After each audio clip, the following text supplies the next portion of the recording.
नमस्कार साथियों, निर्माणवाद की दुनिया में आप सभी का स्वागत है। मैं फिर से आपके सामने लेके प्रस्तुत हूं सीडीपी 5 का पंच। 5 शानदार क्वेश्चन, उससे भी शानदार उनकी एक्सप्लेनेशन। तो चलिए शुरू करते हैं और देखते हैं आज का पहला क्वेश्चन।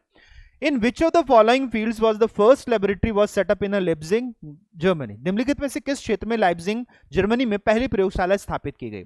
1879 विलियम वुंट द्वारा जो प्रयोगशाला स्थापित की गई थी 1879 में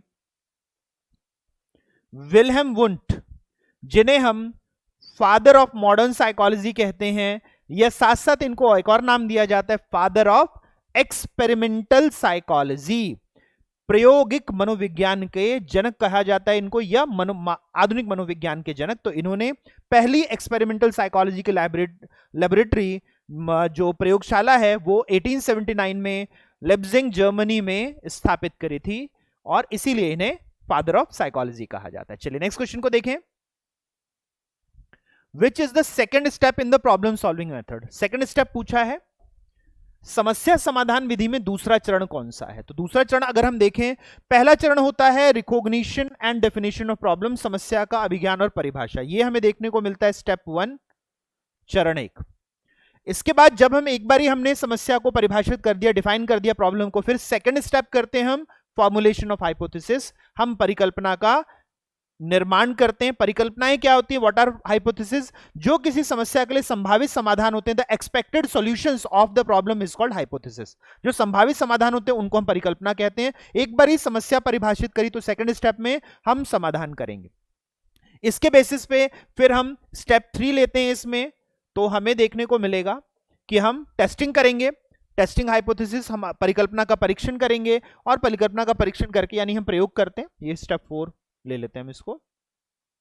स्टेप 3 होता है हमारे पास एक्सपेरिमेंट। हम हाइपोथेसिस को प्रयोग करते हैं, फिर टेस्ट करते हैं। टेस्ट करने के बाद हम स्टेप 5 में कंक्लूजन देते हैं। तो ये हमें देखने को मिलता है 5 स्टेप हमारा प्रॉब्लम सॉल्विंग का। तो ये 5 स्टेप हमें देखने को मिलेंगे। उत्तर यहां पे पहला रहेगा। चलिए नेक्स्ट क्वेश्चन को देखें। कौन सा सामाजिक प्रेरक दूसरों को नियंत्रित करने और उन्हें प्रभावित करने की आवश्यकता द्वारा वर्णित है? What social motive is characterized by a need to control and influence others? Control and influence others, दूसरों को नियंत्रित और उन्हें प्रभावित करने की आवश्यकता। तो ये हमारे पास जो है, ये है मैक्क्लीलैंड की हमारे पास मोटिवेशन थ्योरी। मैक्क्लीलैंड का अभिप्रेरणा सिद्धांत।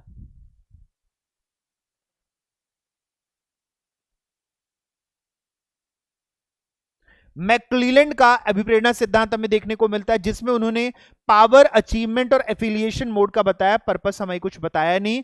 शक्ति, उपलब्धि और संबंधन अभिप्रेरणा, 3 तरह के अभिप्रेरणा बताए इन्होंने, जो उन्होंने कहा कि ये हमारे क्या हैं, ये हमारे पास साइकोसोशल मोटिव्स हैं, ये हमारे पास मनोसामाजिक अभिप्रेरक हैं। इसमें दूसरों को नियंत्रित करना ये कहलाती है पावर मोटिवेशन, इसे हम शक्ति अभिप्रेरणा कहते हैं। उपलब्धि, जब हम अपने गोल्स को अचीव करते हैं, जब हम अपने लक्ष्यों को प्राप्त करते हैं, तो उसे उपलब्धि अभिप्रेरणा कहा जाता है।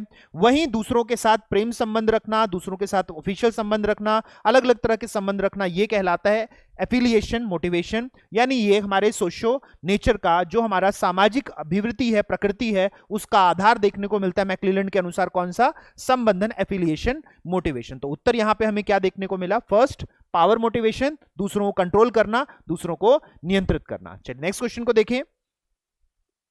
Which of the following is not an example? Not an example पूछा है। निम्न में से कौन बाह्य अभिप्रेरणा का उदाहरण नहीं है?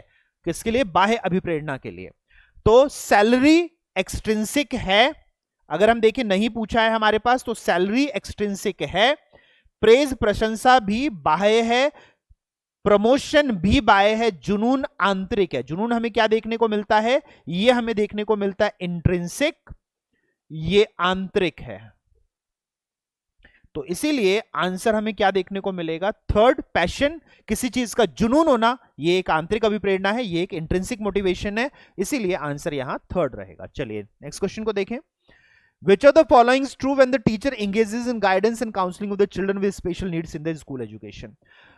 विद्यालय शिक्षा में विशेष आवश्यकता वाले बच्चों के लिए मार्गदर्शन और परामर्श में व्यस्त रहते हैं, तो निम्न में से क्या सत्य है?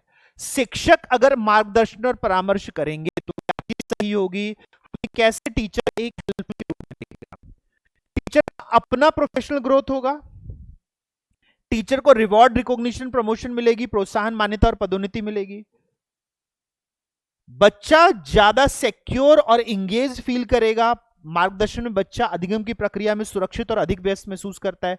तो ये हमें सबसे अप्रोप्रिएट आंसर देखने को मिलता है, जो हमारा स्कैफोल्डिंग का बेसिस हो गया। जो हमें वाइगोस्की का पाड़ हमें देखने को मिलता है, यह सहायक संरचना कहें, इसका आधार हमें देखने को मिलता है जब जो क्लासरूम टीचर है वही गाइडेंस एंड काउंसलिंग करे तो बच्चे को सहायता ज्यादा अच्छी मिलेगी और बच्चा सिक्योर और इंगेज महसूस करेगा, बच्चा सुरक्षित भी महसूस करेगा और व्यस्त भी अपने आप को रखेगा। Under the teacher guidance student gets special attention. यहाँ स्पेशल अटेंशन की जरूरत नहीं है, हमें यहाँ विशेष अवधान की जरूरत नहीं है। यहाँ पे जितना अवधान बाकियों को दिया जा रहा है उतना उसको भी दिया जाए तो बच्चा अपने आप में सही महसूस करता है। तो इसलिए आंसर यहाँ थर्ड देखने को मिलेगा। तो साथियों ये थे आज के 5 प्रश्न। उम्मीद करता हूं कि बहुत सारे नए नए कंसेप्ट्स आपने सीखे होंगे, साथ ही साथ पुराने कंसेप्ट्स को आपने रिवाइज किया होगा। इस तरह की और वीडियो आगे भी मैं आपके लिए लेता रहूंगा। जितने साथी इस वीडियो को देख रहे थे आप सभी का धन्यवाद। नेक्स्ट क्लास में नेक्स्ट वीडियो में फिर मुलाकात होती है, फिर मिलते हैं साथियों। नमस्कार।